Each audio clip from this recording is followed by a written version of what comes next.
Right, today we got a card shuffler, and this is a great card shuffler if you're going to be playing poker or any games, or if you're going to be playing loteria now these days. This is a great card shuffler. We're going to test it out and see how well it works.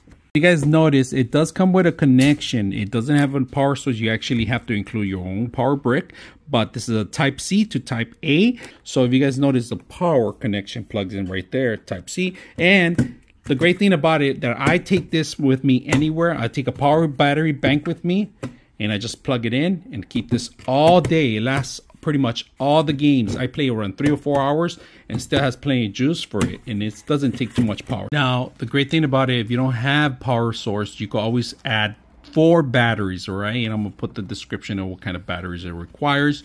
So that's another option besides the power here. The way it works, you need to put in your cards on the top, all right? Both sides, you divide your cards, you put 2 sets, or 1 set, and all you gotta do is hit this button in the center and start shuffling. So if you guys notice, we're gonna go ahead and open it up. They're all shuffled.